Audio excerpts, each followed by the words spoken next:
Hi friends, welcome back to my channel. അപ്പോൾ ഇതാ എന്താണ് ഈ ബാഗിലൊക്കെ വെള്ളവും കുപ്പിയൊക്കെ ആയിട്ട് ഒരുങ്ങി കിട്ടി എവിടെയാണ് പോകുന്നത് നിങ്ങൾ ചിന്തിക്കുന്നുണ്ടോ? അപ്പോൾ അതാ ഞങ്ങളും ആട് ജീവിതം കാണാൻ പോവുകയാണേ. അതിനുള്ള ഒരുക്കങ്ങളാണ് ഈ കാണുന്നത്.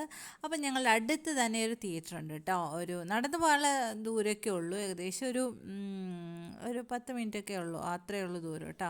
അപ്പോൾ അവിടേക്ക് നമ്മൾ 9:30യുടെ ഷോ ആണ് കേട്ടോ ബുക്ക് ചെയ്തിട്ടുള്ളത്. രാത്രി 9:30ക്കുള്ള ഷോ ആണ്. അങ്ങനെ ഞങ്ങളിതാ ഒരുങ്ങി കെട്ടിയൊക്കെ അങ്ങോട്ട് പോയി. അവിടെ ചെന്ന് കഴിഞ്ഞു. സിനിമ തുടങ്ങിയത് മാത്രമേ ഞങ്ങൾക്ക് ഓർമ്മയുള്ളൂ കേട്ടോ. പിന്നെ ഇതാ അപ്പോൾ തന്നെ ഇതാണ് തിയേറ്ററിലെ അവസ്ഥ. പെട്ടെന്ന് തന്നെ ഇരുട്ടായി. പിന്നെ ആളുകളൊക്കെ ഫോണിൽ ടോർച്ചും ഇതൊക്കെ തെളിയിച്ചൊക്കെ അങ്ങനെ അങ്ങാടും ഇങ്ങോട്ടും നടക്കുന്നുണ്ട്. പിന്നെ ഇതാ വിളി കേൾക്കുന്നു, എല്ലാവരും ഇറങ്ങിക്കോ, ഇന്ന് ഷോ നടക്കില്ല എന്ന് പറഞ്ഞിട്ട്. പിന്നെ എന്ത് ചെയ്യാനാണ്, പിന്നെ എല്ലാവരും ഒച്ചയും ബഹളമൊക്കെ ആയി. പക്ഷേ അവർ റീഫണ്ട് ചെയ്ത് തന്നു കേട്ടോ നമുക്ക്.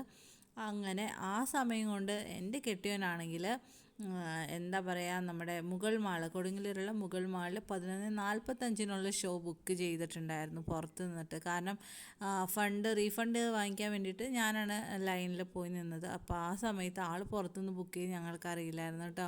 അങ്ങനെ 11:10 ഞങ്ങൾ ഏകദേശം ആ സമയത്ത് കൊടുങ്ങല്ലൂർ എത്തി.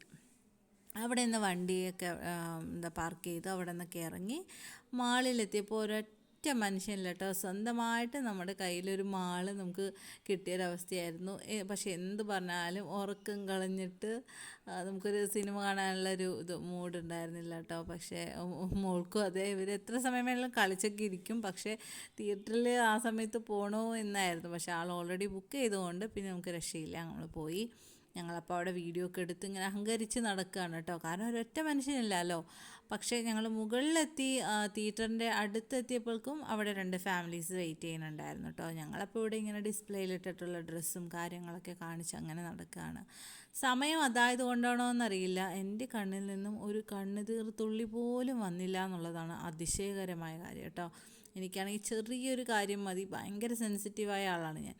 പക്ഷേ ആ സിനിമ അത്രക്കും ഒരു സിറ്റുവേഷൻസിലൂടെ കടന്നുപോയ ആ ഒരു സീനൊക്കെ കണ്ടിട്ടും ഞാൻ നിർവികാരിയായിട്ടിരുന്നു പോയി എന്ന് പറയാം. അടിപൊളി സിനിമ കേട്ടോ. അങ്ങനെ സിനിമ കഴിഞ്ഞു. 3 മണിയൊക്കെ കഴിഞ്ഞപ്പോഴേക്കും ഞങ്ങൾ അവിടെ നിന്ന് ഇറങ്ങി കേട്ടോ. അപ്പോൾ ഇതാണ് ആടുജീവിതം കാണാൻ പോയിട്ടുള്ള ഞങ്ങളുടെ ഒരു എക്സ്പീരിയൻസ്. നിങ്ങളും ഇതുപോലെ കണ്ടിട്ടുണ്ടാവുമെന്ന് വിചാരിക്കുന്നു.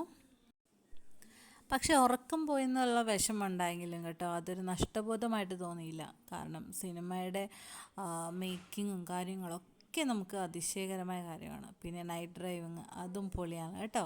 അപ്പോൾ വീണ്ടും കാണാം.